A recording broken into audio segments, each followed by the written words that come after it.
Hey, it's Jack, and this is a bonus episode for you. I wanted to give you a taster of what subscribers to this channel on Spotify get. So this is a taster of a look at an email Amanda Knox sent to friends and family just a couple of days after Meredith Kercher was found dead. If you want to become a subscriber to the channel on Spotify, you will find the links in the show description here. You also get exclusive access and early access to episodes as well. So sit back and enjoy this taster of the analysis of the email of Amanda Knox.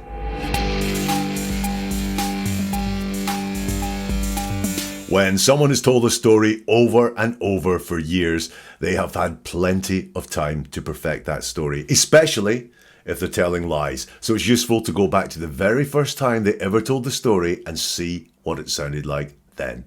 Welcome to Never a Truer Word, where we look at the words that people choose to use to see if they're telling the truth, the whole truth, and nothing but the truth, using my process of statement investigation, which anyone can learn to give themselves an advantage in understanding the people all around them. If you're seeing this, then you are a member of the channel, part of the community, either on YouTube or on Spotify. Thank you so much for that, because what you guys do, helps power this on to the next level.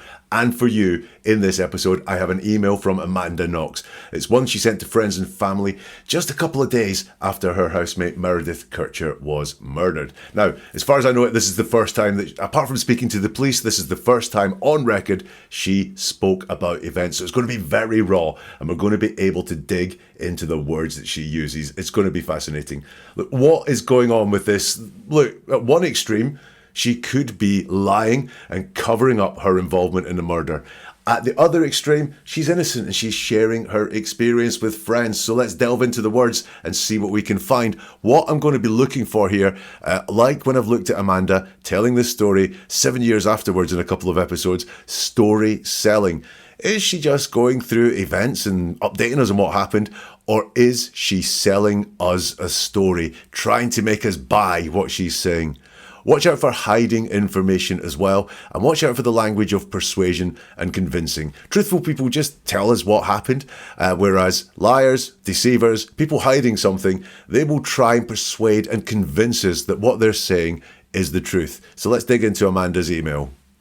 And it starts with, this is an email for everyone, because I'd like to get it all out and not have to repeat myself 100 times like I've been having to do at the police station. Some of you already know some things, some of you know nothing.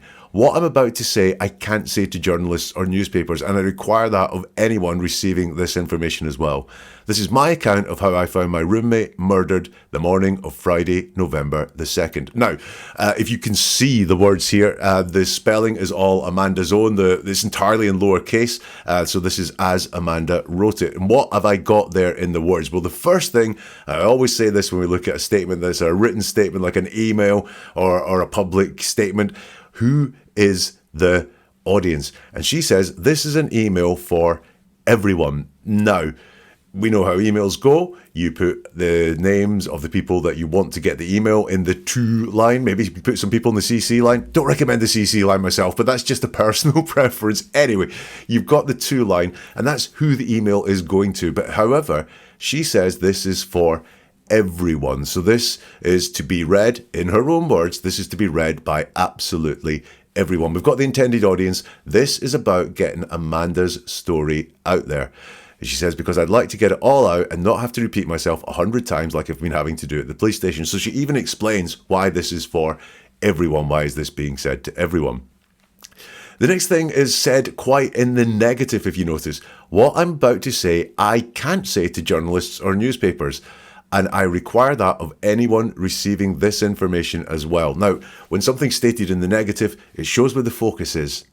I'm not running. Your focus isn't on walking. Your focus is on running. Even if you're not running, your focus is on the fact that you're not running. And here, her focus is on the giving this information, or journalists or newspapers getting this information. That is interesting to me. We will come to that a little bit more as we go. Now have a look at this bit here where she says, and she's written this is account, but I think it's supposed to be this is my account of how I found my roommate murdered on the morning of Friday, November the 2nd. Now, this is not her just saying this is what happened. This is her saying this is my account. So it's a personal telling. It's how she wants to frame the story. Again, she's saying that in her words. This is something that is very personal to her. And this is how I found my roommate murdered. Now, just like the interview that I looked at her from 7 years after Meredith's murder, she doesn't shy away, which is reassuring. She doesn't shy away from using the term murder to describe that. Very often guilty people will downplay the severity of what they're being accused of, or what has happened, what events have happened. But Amanda doesn't do that at all. She is very much in the zone of talking about her roommate being murdered. No downplaying there at all. And then on the morning of Friday, November the 2nd, she's zoning in on the time that it happened. The email continues, and she says, "The last time I saw Meredith, 22, English, beautiful, funny, was when I came home from spending the night at a friend's house. It was the day after Halloween, Thursday. I got home and she was still asleep." Let's dig into that, okay? So let's just take out the bit where she describes Meredith, because that's like in brackets, so we can take that out, and it becomes, "The last time I saw Meredith was when I came home from spending the night at a friend's house. I got home and she was still asleep." Do you spot the flaw there? I know she's trying to say the concept of the last time I saw Meredith was on this day after coming home from a friend's house. But what she's actually saying is the last time I saw Meredith, I didn't see Meredith because she was still asleep.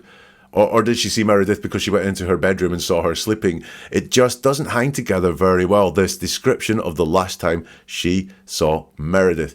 We've got a focus here of her setting up that she was out for the night when I came home from spending the night at a friend's house. So she is setting up a narrative that she wasn't spending time in that house. It's very natural that she was not in that house the night that Meredith was murdered, is what I think is going on there. By the way, this is not an accusation of guilt at this point. This is noticing what the words are doing. And do we start to feel here that she's selling something? I got home and she was still asleep. Also, the day after Halloween, Thursday, a very clunky way of describing just the Thursday or the day before she died. You know, you think that the priority would be the day that she died because that's the day that everything happened. However, it was the day after Halloween, Thursday. She says, "I got home and she was still asleep, but after I had taken a shower and was fumbling around in the kitchen, she emerged from her room with the blood of her costume, brackets vampire, still dripping down her chin." A lot to unpack there. So in Amanda's talk before, I noticed that she spoke a lot about hygiene and lack of hygiene. And here we have her focusing on the shower again. She's going to tell us every time she took a shower. She's still doing it 7 years on. When I looked at that other one, she is very focused on hygiene and lack of hygiene. Now, I've only looked at her speak about events. In fact, I haven't actually, just thinking about it. I've looked at her speaking about events of the night before, which is what we're going to see in this email, the night that the body was found. She talks about showers and hygiene and cleanliness a lot then. Less so when I've seen her talk about the police interview. She doesn't say she's been stuck in the police station and wasn't able to have a wash or anything. That's interesting to me. Maybe when she's been talking about prison, I mean, that's somewhere where I think hygiene or lack of hygiene may well be strongly on someone's mind. Does she talk about that a lot? I don't know. If you do know, do let me know in the comments. Anyway, we have her taking a shower. She was fumbling around in the kitchen. She emerged from her room with the blood of her costume, which is interesting. It would be makeup blood. It wouldn't actually be the blood of her costume dripping down. Vampire still dripping down her chin. And again, I get the thing that wants to be conveyed here, which is she was wearing makeup with, I don't know, red blotches or something like that dripping down her chin. But the way she's described it is very visceral. The blood of her costume, vampire, still dripping down her chin. It's a very vivid description of blood on the face of someone who a few hours later was going to be murdered. And, well, you know what? She doesn't shy away from that, but she does have a little bit of a fascination about that. We talked for a while in the kitchen, how the night went, what our plans were for the day. Nothing out of the ordinary. And I've flagged that up, nothing out of the ordinary. Why? Because when people tell us things were normal, were they always? Why does she feel the need to tell us that things were normal then? Because she's describing just what happened. She's giving us some events. Remember I said, are we being sold a story here? So why does she feel the need to tell us nothing out of the ordinary? Why does she feel the need to tell us things were normal? You will notice it's another statement in the negative. It's not everything was normal, which would be in the positive. It was nothing out of the ordinary, which is saying that my focus is on something out of the ordinary. Don't know what went on. Then she went to take a shower, so we have a focus on a shower again, and I began to start eating a little bit while I waited for my friend Raphael, brackets, at whose house I'd stayed over. So Raphael only comes into the story a little bit later on. She didn't say at the very start there that she was staying over at Raphael's house. She just had a friend's house, and now she's saying it's Raphael's house that she stayed in. So I waited for a friend to arrive at my house. He came right after I started eating. He made himself some pasta. As we were eating together, Meredith came out of the shower and grabbed some laundry, or put some laundry in, one or the other, and I returned to her room after saying hi to Raphael. Now we've got some interesting bits going on here. We've got, again, the focus of a shower. This time it's Meredith having a shower, where the focus is on, and then we have this focus on laundry, again a sort of hygienic activity, and she's got this focus again on laundry there. So again, just this focus on cleanliness or lack of cleanliness. I've highlighted the word shower, I've highlighted the word grabbed there, because we will see the word grabbed appear time and time again in this email, and it's very interesting. 2 days after Meredith was murdered, and Amanda is using the word grabbed a lot in this email. What we have here is in the first Amanda Knox analysis that I did, which was her speaking 7 years on, she was going backwards in time a lot to make what she was saying make sense, and there was some confused storylines, and the timeline was all a bit dodgy. I'm not seeing so much of that in this email, which suggests this is maybe a little bit more truthful than the other interview that I looked at. But this is just, again, this confusion, and this need to put confusion right. She grabbed some laundry or put some laundry in, one or the other. She returned to her room after saying hi to Raphael. Now that bit is slightly out of time. Again, it's not she said hi to Raphael and then returned to her room. It's she returned to her room, but first she said hi to Raphael. After lunch, I began to play the guitar with Raphael, and Meredith came out of her room and went to the door. She said bye and left for the day. It was the last time I saw her alive, is the next part of the email. So after lunch, I began to play the guitar. We've got, just have you noticed, a lot of detail in this description of the last time she saw Meredith.